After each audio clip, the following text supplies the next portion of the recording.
कौन थे देव यशोदा और नंद बाबा? पूर्व जन्म में ब्राह्मण थे। यशोदा का नाम धरा था, नंद बाबा का नाम द्रोण था। दोनों बड़े सात्विक थे, मधुकरी भिक्षाटन करके जीवन यापन किया करते थे।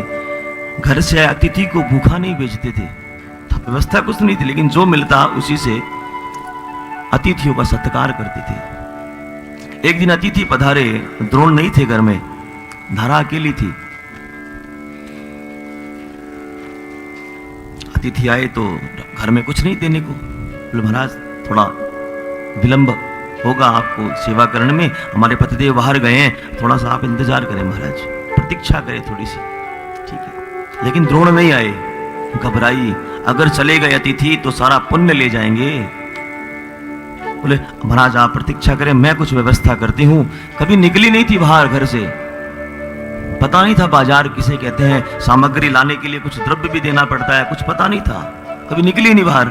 द्रोण लाते सब व्यवस्था हो जाती। आज द्रोण नहीं है, निकल गई बाहर, अतिथियों की सेवा करने के लिए निकल गई। और दुकानदार के पास जाकर कहा मुझे कुछ वस्तु चाहिए खाने की। सर्वांग सुंदरी थी महाराज।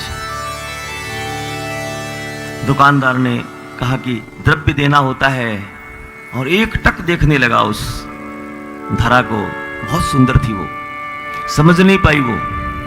अचानक से पास में एक धारदार हथियार पड़ा था, और उसने क्या किया, अपने स्तनों को काट करके उसे पकड़ा दिया।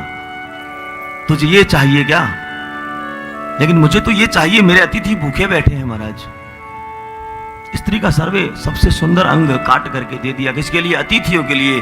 अतिथि कौन थे? साक्षात नारायण थे, परीक्षा लेने के लिए आए थे। और भगवान गदगद हो गए, अरे तूने हमारे लिए अपना सबसे सुंदर अंग दे दिया, हमारी सेवा करने के लिए त्याग दिया। तो परमात्मा ने भी आशीर्वाद में कह दिया, द्वापर में जब आऊंगा जन्म तो देवी के घर लूंगा, लेकिन इन्हीं स्तनों का पान करा के भरपूर वात्सल्य में तुझे दे दूंगा मां। वही यशोदा बनी, वही नंद बाबा बने महाराज।